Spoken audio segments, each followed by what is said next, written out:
Les invito a Tito capítulo 3. Debo confesar que lo que les traigo preparado para hoy día para mí fue un poco difícil, en el sentido de la profundidad del tema, que no es siempre para nosotros estudiar algo sobre el Señor. Hoy les voy a hablar un poco sobre la imputación, de lo que significa esta palabra, qué implicancia tiene en nosotros y qué tiene que ver Dios con todo esto, sobre la imputación. En Tito capítulo 3, versículo 3, Pablo escribe a Tito diciendo: porque nosotros también éramos en otro tiempo insensatos, y da una lista, dice: insensatos, rebeldes, extraviados, esclavos de concupiscencias y deleites diversos, viviendo en malicia y envidia, aborrecibles y aborreciéndonos unos a otros. Pablo aquí da una lista, y es necesario que cada uno de nosotros, también yo me la hice, es decir, ¿qué éramos nosotros en otro tiempo? Quizá una de estas listas uno diga: mira, yo justamente era lo segundo, o quizás lo tercero, o lo último, yo era muy bueno para odiar, por aborrecer, no lo sé. No sé cuál era tu condición antes de ser creyente. Pero aquí Pablo habla sobre y expresa cómo un hombre natural es. Y es muy notable esto, porque muchas veces nosotros conocemos del pecado, nos hablan del pecado. Creo que una de las palabras más conocidas que nosotros tenemos en nuestro lenguaje es pecado, pecado, pecado, pecado. Pero es necesario en saber la profundidad de lo que significa esto en nuestras vidas, de lo que significó un día para nosotros en nuestras vidas, comprender de qué cosa nos sacó Dios, el pecado. Y esta lista es para que nosotros lo tomemos conciencia en nuestras mentes, en nuestro corazón, de lo que éramos. Insisto, Pablo dice que éramos insensatos, rebeldes, extraviados, esclavos de concupiscencia, deleites diversos, viviendo en malicia y envidia, aborrecibles y aborreciéndonos. Insensatos, son personas ininteligentes, necias, rebeldes, desobedientes, a todas las cosas de Dios éramos. Esclavos de concupiscencia, cualquier deseo que nosotros teníamos, andábamos tras de ellos, andábamos esclavos, ni siquiera entendíamos por qué los hacíamos solamente. Deleites diversos, viviendo en malicia y en envidia. Siempre en nuestra vida, no sé cuándo tú te convertiste, no sé en qué tiempo te convertiste, pero sí sé muy bien que tú sabes lo que tú eras antes. Y eso es algo que nosotros debemos tener en nuestra mente. Aborrecibles y aborrecedores de nosotros mismos. Muchas veces nosotros en nuestra vida cotidiana, antes de convertirnos, odiábamos a personas, teníamos en nuestra mente esa persona o un grupo de personas o cualquier cosa, odiábamos. ¿Y por qué esa persona tiene que ser así? Odiándolo por todos lados, con tal de liberar a esa persona, siendo no creyente.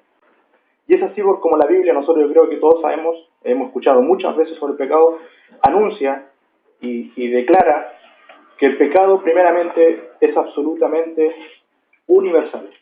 En Isaías 53:6, no lo busquen, yo lo voy a leer, dice: todos nosotros nos descarriamos como ovejas, todos nosotros nos descarriamos como ovejas. El pecado es universal. No hay quien diga: yo no soy un pecador, o yo no soy tan pecador como antes. Seguimos siendo pecadores pero arrepentidos. Sabemos la magnitud del pecado y sabemos que el pecado está en todo corazón del hombre. Romanos 3:10 dice: no hay justo ni aun uno, no hay quien entienda, no hay quien busque a Dios, cada cual se apartó por su camino, a unas se hicieron inútiles, no hay justo ni aun uno, dice la Biblia. O sea, el pecado es absolutamente universal. Segundo, el pecado es dominante en todo aspecto del ser humano. Primero, la mente es cegada. El pecado es dominante en el ser humano porque la mente es cegada. 2 Corintios 4:4 dice que el Dios de este siglo encegueció o oscureció el entendimiento de los incrédulos para que no les resplandezca el Evangelio de Jesucristo. El pecado afecta a nuestra mente. El pecado afecta a nuestra voluntad y es corrupta. En Génesis 6:5 dice: y vio Jehová que la maldad de los hombres era mucha en la tierra, y que todo designio de los pensamientos del corazón de ellos era de continuo solamente el mal. Nuestra voluntad, todo lo que nosotros queremos hacer antes de ser creyentes, dice la Biblia que esos designios, esa voluntad, era de continuo solamente el mal. Eso es lo que declara la Escritura. La voluntad, la mente, la voluntad del ser humano están totalmente corrompidas por el pecado. Las emociones también son trastornadas y pervertidas. Muchas veces vemos personas llorando por cosas que no deberían hacernos llorar, o quizás riéndonos por cosas que nos deberían hacer llorar realmente. Nos reímos del pecado y somos así. La Biblia lo declara. Si me acompañan, Hebreos 3:13, dice: antes exhortaos los unos a los otros cada día, entre tanto que se dice hoy, para que ninguno de vosotros se endurezca por el engaño del pecado. El pecado es engañoso. Eso es lo que le pasa en el corazón del hombre, y todo pecado que saca del corazón del hombre es engañoso. También el pecado es endurecedor. Antes de eso decía, para que ninguno de vosotros se endurezca por el pecado. Una vez escuché a un hermano diciendo que el pecado era, cuando afectaba al ser humano, era como cuando tocábamos un hielo con un dedo en el frío, y después cuando, no sé, con una aguja o nos piñiscábamos esa parte que fue, en ese sector fue helada, fría, después no lo íbamos a sentir. ¿Por qué? Porque estábamos insensibles. Eso es lo que pasa muchas veces cuando nosotros estamos endurecidos. El pecado es esclavizante. Juan 8:34 dice: el que hace pecado, el que comete pecado, esclavo es del pecado. Siendo no creyentes, nosotros éramos esclavos del pecado. Queríamos hacer todo lo que tenía que ver con el pecado. El pecado es degradante. Hay un salmista que en Salmo 73 decía, él viendo la prosperidad de los malos, decía, no entendía yo, fui como una bestia delante de ti. O sea, el pecado sí o sí degrada a la persona. El pecado es contaminante. Nos recordamos cuando el Señor Jesucristo dijo en Marcos 7, cuando dice que de lo que sale del corazón del hombre, eso es lo que contamina, los adulterios, las fornicaciones, y da una cierta lista de pecados. El pecado es contaminante. Al ver todo este prontuario, al ver todas estas cosas que la Biblia declara sobre el corazón del hombre, me hago una pregunta, y te la hago a ti para que pienses. ¿Cómo puede un hombre, cualquier tipo de hombre, cómo puede ser justo delante de Dios, teniendo ese prontuario?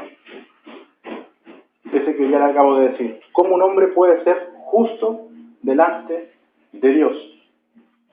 Si me acompañan a Proverbios 17:15, dice: el que justifica al impío y el que condena al justo, ambos son igualmente abominación a Jehová. El que justifica al impío y el que condena al justo, ambos son igualmente abominación a Jehová.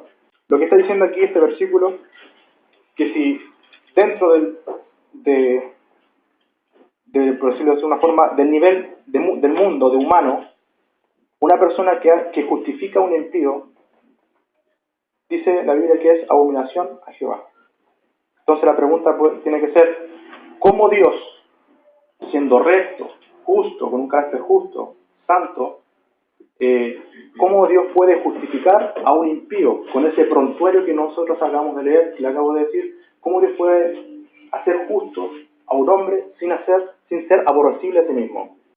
Si pasa esto a nivel del hombre, esto es aborrecible, ¿cuánto más en los lugares celestiales de Dios?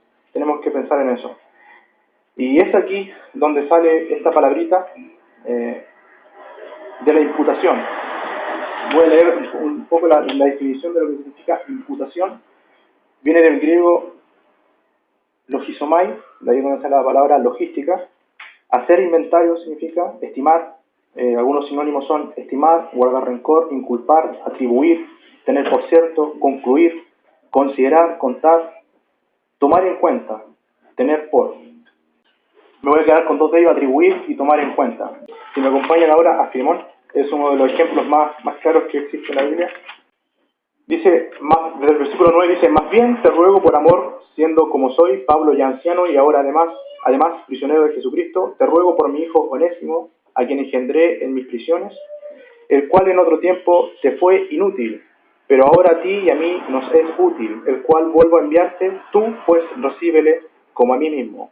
Yo quisiera retenerle conmigo para que en lugar tuyo me sirviese en mis prisiones por el Evangelio, pero nada quise hacer sin tu consentimiento, para que tu favor no fuese como de necesidad, sino voluntario, porque quizás para esto se apartó de ti por algún tiempo, para que le recibieses para siempre, no ya como esclavo, sino como más que esclavo, como hermano amado, mayormente para mí, pero cuanto más para ti, tanto en la carne como en el Señor. Así que si me tienes por compañero, recíbele como a mí mismo. Esto es lo que quería Pablo hablándole a Filemón, que recibiera Onésimo como a mí mismo. Y en el versículo 18, en la palabrita, dice, y si en algo te dañó o te debe, ponlo a mi cuenta.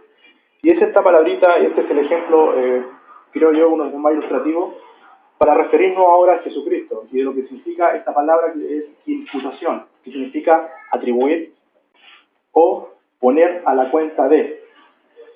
Y al pensar en el Señor Jesucristo, y en este ejemplo que acabamos de leer, probablemente haya dañado en alguna cosa a Filemón, este hombre llamado Onésimo, pero Pablo dice, si en algo te dañó o te debe, ponlo a mi cuenta. Y es ahora como yo quiero reflexionar en Jesucristo. Cristo, aún nosotros siendo pecadores, aún teniendo este prontuario, aún teniendo nuestra mente, nuestra voluntad, nuestras emociones corrompidas, sabiendo que todos somos pecadores, y cómo es esta demanda, este dominio sobre el hombre, Cristo murió en la cruz para que a Él se atribuyeran nuestros pecados. Es como que Cristo le cargaron los pecados y fueron puestos a la cuenta de Cristo. Eso es lo que significa esta palabra. Se leía esta mañana Isaías 52 y 53 partes.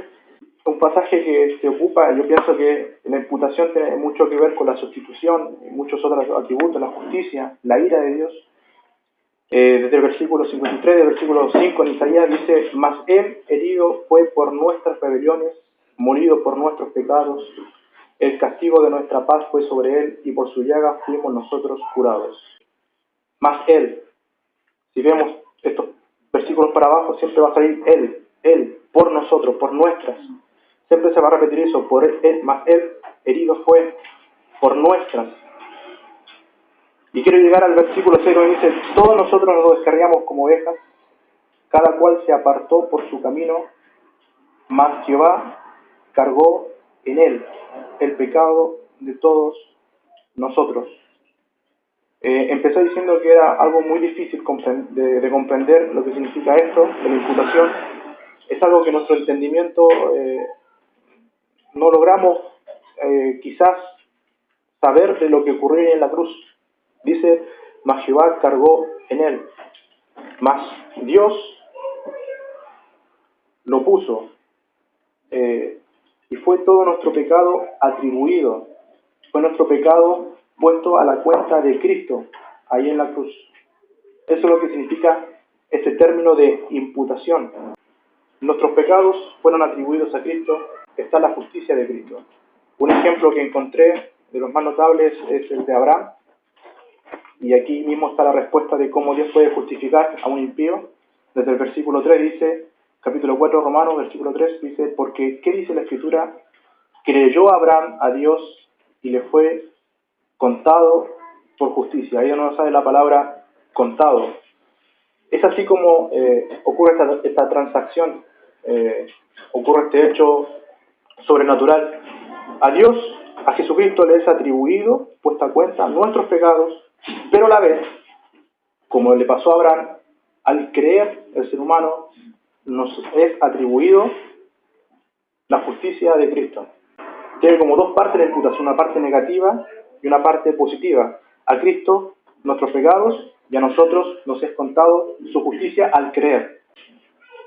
Y en el versículo 5, aquí está la respuesta de cómo Dios puede justificar a un impío sin ser aborrecible de sí mismo. Dice, mas al que no obra, sino cree al que justifica al impío. Sino cree en aquel que justifica al impío. Su fe le es contada por justicia. Es la única forma de que Dios puede justificar a un impío, creyendo en Jesucristo, y que la justicia de Jesucristo sea atribuida a nosotros. Su justicia es puesta a cuenta a nosotros y queda ahí almacenada en esa bodega después, en ese depósito, en esa doctrina, esa enseñanza que nosotros recibimos. Que el Señor bendiga su palabra. Vamos a orar. Padre Celestial, Padre Eterno, damos gracias, Señor, por tu escritura. Sabemos, Señor, que muchas veces entender un poquito de lo que significa lo que ocurrió en la cruz de Cristo para nosotros es de gran asombro, como hablábamos hoy día. El poder ver tu amor, tu entrega, y de saber, Señor, que nosotros no teníamos que hacer nada, solamente nuestro pecado, Señor, fue atribuido a Cristo y su justicia fue atribuida a nosotros por la fe. Damos gracias, Señor, porque Cristo murió por nosotros. Gracias, Señor, pues, te damos esta mañana por esta reunión que pudimos hacer memoria de Él, y también te pedimos por los alimentos, Señor, que tú nos has provisto, para que tú los bendigas en el nombre del Señor Jesucristo. Amén.